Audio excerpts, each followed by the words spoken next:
Also, good day everyone. We will discuss the lesson 10 of creating a positive school culture by Group 4. So, ano ba? Tungkol ba sana ng school culture?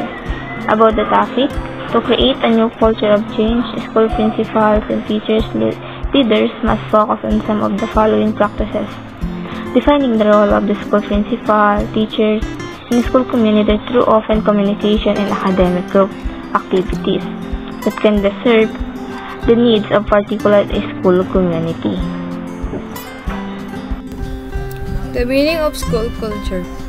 School culture is one of the most complex and important concepts in education. It refers to the beliefs, perceptions, relationships, attitude, written and unwritten rules that shape and influence every aspect of how a school functions. It concerns on physical and emotional safety of students, orderliness of classrooms and space, to which a school embraces racial, ethnic, linguistic, and cultural diversity. Hello, my name is Quinaira Olpindo, and my topic for today is about school climate. How did this happen, and what is the school climate that we talk about? This school climate is ranging from the cold and toxic, warm, supportive. For example, ng mga warm and supportive na included into the warm academic success, community involvement, tapos nagkakasundo yung lahat ng mga staff, mga ganon, student engagement, at ito naman yung mga toxic na napipil natin pag sinabi natin dun sa climate na kabilang. Ito yung school violence. It is a dangerous level sa panahon ngayon, like bullying, yung alcohol and drugs. It is included into a toxic school climate na tinatawag. How can we create a climate, a supportive climate, when we allow the student to fail and give them a second chance to do their task, and also hired administrator from within the school, so we can stop the negative para ma-engage natin ang support ng bawat isa, kasi hindi maiiwasan sa environment na nagkakaroon talaga ng negativity person. And lastly, both individual, schools, mission, and goals. Paano naman natin nakikita na nasa supportive environment tayo?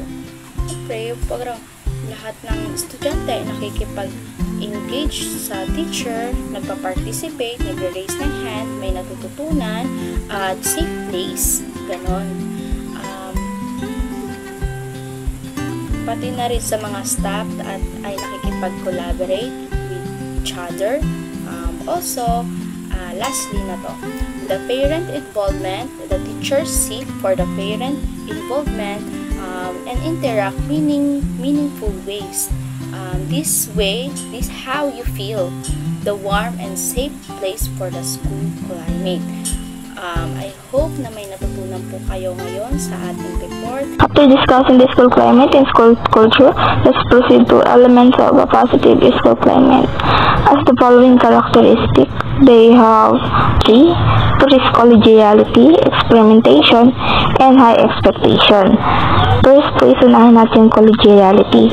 Pag sinabi mo po na natin collegiality is a friendly relationship with your coworker or with the same goal. For example, sa collegiality, kapag maging positive yung school climate, dapat sa mga katrabaho mo is maayos yung samahan nyo. Para kung gagawa man kayo ng isang bagay or activities, is hindi kayo mahirapan. Kasi what if, diba, hindi kayo magkaayos or may samaan kayo ng loob. So, nagpapataasan na lang kayo. Na imbis na ang gawin nyo is magtulungan, nagpapataasan kayo. So, nagiging masamang epekto niya sa isang activity. Next is the experimentation. As a teacher po, or as an education teacher, dapat marunong tayong mag-experiment. Marunong dapat tayo mag-experiment ng mga bagay na makakatulong sa pag-improve ng school. For example, nag-experiment kayo ng iba't ibang uring teaching style para mas maturuan nyo ng maayos at epektibo yung mga student nyo. Next is the high expectation. Dapat nagkakaroon po tayo ng high expectation, especially po pag nagpapagawa tayo ng activity. Dapat meron tayong standard na nilalagay kung ano ba yung dapat i-aim ng mga student na gawin. Kasi madalas kapag wala tayong nilalagay na standard, nagiging result is nagpa-submit lang yung mga student kung ano lang yung magawa nila. Diba dapat ang gawin is iset sila na gawin yung best nila. Hindi yung papasa lang na ay basta may pasa lang. Okay, next, let's proceed to the level of achievement, which are always lower than one's level that aspiration, as the following: persuasion, trust, and confidence. Diba? Dapat meron tayong tiwala at kumpiyansa sa ating sarili. Kasi kung gagawa tayo ng isang gawain, kung wala nga tayong tiwala sa sarili natin, tapos wala tayong confidence, paano natin magagawa ng maayos? Paano sa atin magtitiwala yung mismong gagawa natin activity? For example, teacher ka. May gusto ko ng activity pero hindi ka confident na effective ba yung activity na gagawin mo. So, ganoon din mararamdaman no mga student. Next is tangible support.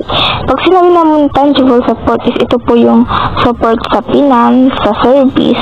For example, kung gagawa tayo ng isang program like feeding of program, di ba kailangan rin natin ng support like financial? Siyempre, yung gagamitin nating materials, yung mga pagkain na ipapakain natin. Next is yung sa service naman, service support. Ito po yung tinatawag na magagaling to sa community. Yung tutulong sa'yo para maisagawa mo yung isang activity. Pwede rin yung mga coworker mo o yung schools mismo. Next is reaching out to the knowledge base. Siyempre, as a teacher, dapat marunong tayong mag-reach out to others. Kunyari, pwede rin mag-reach out sa mga books o yung mga mas pinanggalingan mismo nung ituturo natin. Para alam natin tama ba yung mga sinasabi natin sa student natin. These are level of achievements which are always lower than one's level that aspiration. Here are the following: aspiration, appreciation, and recognition. As professional, teacher must continuously seek professional career advancement through joining professional association, attending education activities for teachers, and doing graduates students. Number 6, carrying celebration and humor. When kids are taught with a proactive, praise-heavy approach, they tend to do better. Number 6, involved in decision-making.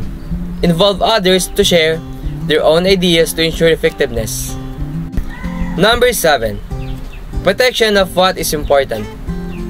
Rules and policies should be imposed and protected to maintain a healthy school environment. Number 8, honest and open communication. This is possible only when there is trust and confidence in each other in the school community. Number 9, tradition.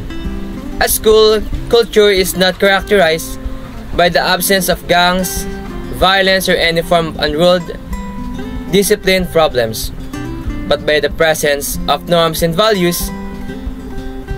Attention, values focused by school community's attention. This will serve motivation to work hard for a purpose.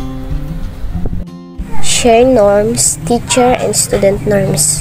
Boss and Lerner 2018 shared teacher norms and student norms to contribute to a fair and engaging learning environment, a characteristic of a positive school culture. Ayon po dito kay Boss and Learning, noong 2018 ay nagbabahagi ng mga pamantay ng mga guro at mga pamantay ng mga mag-aaral. Halimbawa na lang po sa pamantay ng guro ay dapat po maging handa para sa klase at tumahimik kapag nagsasalita ang guro. Parang pamantay na rin po yun ng mga guro na maging handa ang mga mag-aaral. Sinasabi din po dito ni Boss and Learning na makapag-ambag sa isang patas na nakakaengganyo ng kapaligiran sa pag-aaral, isang katangian po ng isang positibong kultura ng paaralan. Other practice. Scheduling is effective communication mechanism as staff communication. Visits.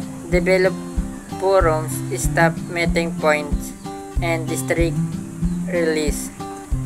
Sharing success draft, employee union newsletters, internal correspondence, and community relation that prevent future success for the best student population. School-wide and classroom goals support the goal of the school site and district to generate key result and define the develop training of support this result. The next topic is all about the 8 attributes of effective schools with strong culture, Deals 1985. The first is shared values and a consensus on how we get things done around here. Ibig sabihin po, ang isang epektibong paaralan ay nagkakaroon ang mga guro, mga mag-aral at iba pang mga miyembro ng iisang pananaw at layunin. The second is the principal as a hero or heroine who embodies core values. Ibig sabihin po, ang epektibong paaralan, ang punong guro ay hindi lamang basta leader, kundi isang bayani na nagpapakita ng mga core values. Ipinapakita niya ito sa pamamagitan ng kanyang mga kilos at gawi. Halimbawa, siya ay isang responsableng punong guro at ginagawa niya ang lahat ng makabubuti sa kanyang nasasakupan. The third is distinctive rituals that embody widely shared beliefs. Ibig sabihin po, ang mga paaralan na may malakas na kultura ay may sariling ritual na nagpapakita ng mga paniniwala ng nakararami. Ito ay maaaring mga tradisyon, seremonya, o iba pang mga gawain na nagpapahayag ng mga halaga ng paaralan. The fourth is employees as a situational heroes or heroine.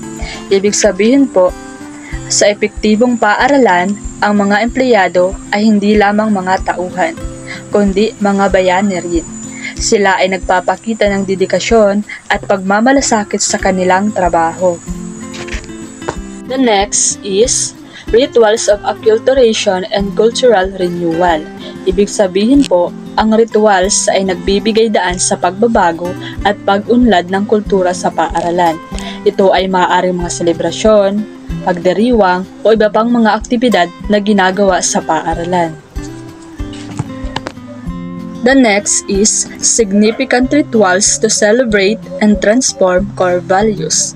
Ibig sabihin po, sa epektibong paaralan, may mga espesyal na ritual na ginagawa upang ipagdiwang at baguhin ang mga core values at upang ipakita ang kahalagahan nito. And the last is balance between innovation and tradition and between autonomy and control. Ibig sabihin po, ang mga epektibong paaralan ay nagtatagumpay sa pagtutok sa pagbabago at pag-unlad, pati na rin sa pagpapahalaga sa mga tradisyon. Meron silang tamang balanse sa pagitan ng autonomiya at control. So after discussing the 8 attributes of effective school with strong cultures, let's proceed to 13 characteristics for cultural improvement in schools according to kay Wagner at Phillips.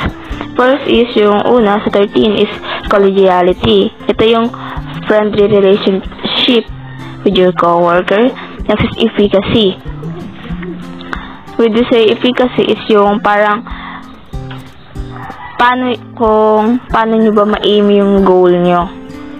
Gaano ba nyo kakayang gawin yung isang bagay? Next is high expectation. Next is experimentation and entrepreneurship. Yung pangalima po is trust and confidence. Next is tangible support. Kapag sinabi nga po natin tangible support, ito po yung mga sumusuporta. For example, yung financial, sa service, or yung community kung paano sila mag-support. Next is appreciation and recognition, improvement. Next is number 8, humor. Number 9, sure decision making by all participants. Ito po yung kapag magdi-decide tayo is dapat lahat ay belong, lahat sila nagpa-participate para maging successful yung isang activity. Next is protect what is important. 11, tradition, celebration, open and honest communication. Sa number 12, kasama po dito sa 13 characteristics for culture improvement yung in school, yung open and honest communication. Kasi diba, mas nagiging epektibo yung isang bagay kapag binubuksan mo yung mga bagay na gusto mong gawin sa ibang tao kasi tutulungan ka nila. Next is metaphors and stories. That's all lang po yung para sa topic namin. So, that's all po. Thank you.